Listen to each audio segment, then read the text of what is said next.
Are you the type of person who likes to reread a book or watch a movie several times over? When you do that, when you watch or read a great story repeatedly, do you see or hear something new?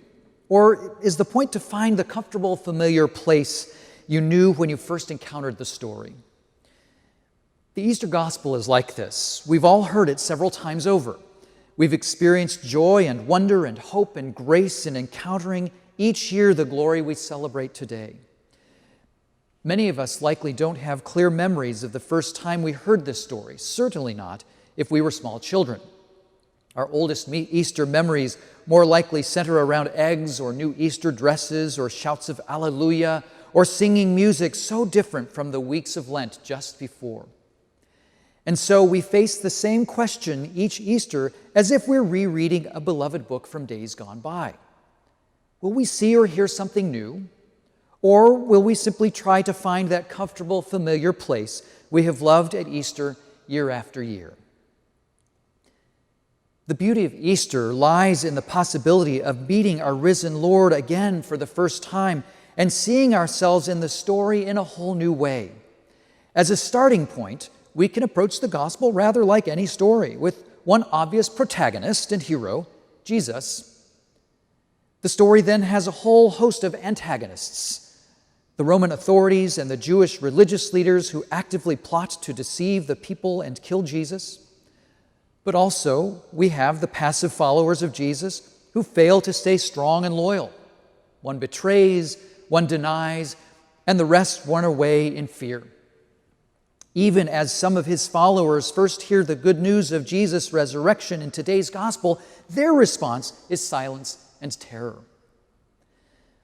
The leadership of our parish at the beginning of all our committee and vestry meetings this past month, sat and prayed with the part of the gospel according to John that tells the account of Jesus' arrest and trial, part of the gospel for Good Friday, 2 days ago.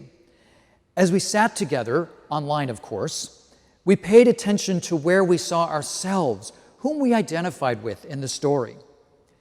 So many times as we shared our experience during that time of prayer, we heard something new.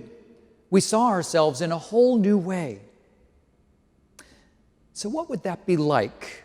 What would that feel like if we were to ask the same question about Mark's account of that first Easter day that we just read a few minutes ago?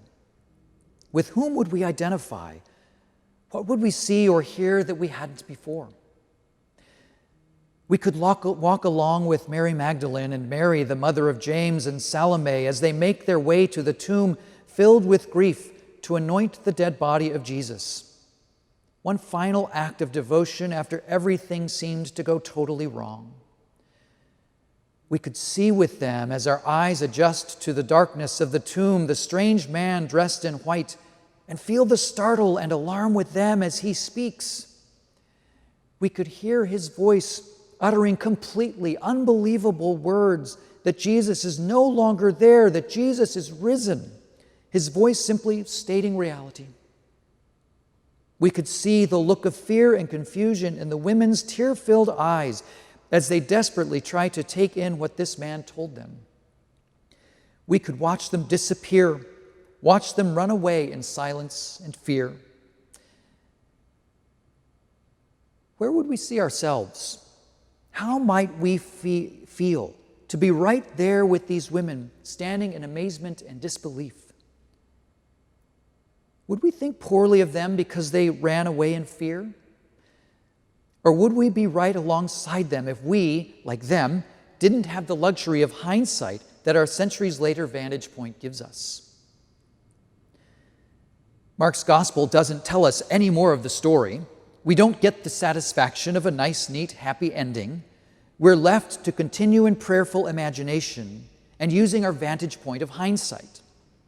We get to look back, knowing that though terror and amazement had seized them in that moment, though others of the disciples had also hidden in fear, they became completely different people after the resurrection.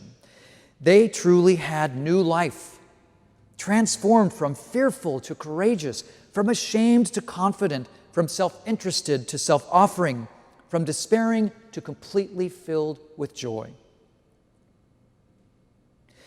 Then, having looked back and seen the complete transformation of those first followers of Jesus experienced after the resurrection, we can look within ourselves. We can pray for the grace to let that same transformation happen within us. We can own up to our personal errors and shortcomings without letting those define us.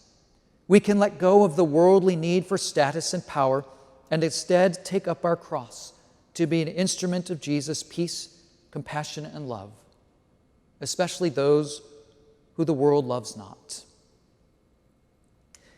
Then, having looked back and looked within, we can look forward with discerning vision to the future God is calling us to build right here and now. We can look forward in order to build a world around us free from hate and fear, abundant with welcome for all. We can look forward and see that God's kingdom is not meant simply to be some glorious future to which we will arrive at another age, but a living reality we are called to enact and bring to fruition in our lives today. We can look forward and embrace the transformation so powerful that we can freely let go of all the fears, the longings, and the simple inertia of the familiar and safe that hold us back and impede that transformation. Our Easter celebration today invites us to look back, to look within, and most importantly, to look forward. We look back to see the disciples' stories and hours of fear and inaction, and we own up to our mistakes. We look within to see God's grace at work, loving us, warts and all, healing us, forgiving us, and strengthening us. We look forward to the joyful new life that is ours through Jesus' life, death, and resurrection, as we strive to make God's kingdom a reality in our lives, to liberate and transform each and every one of us.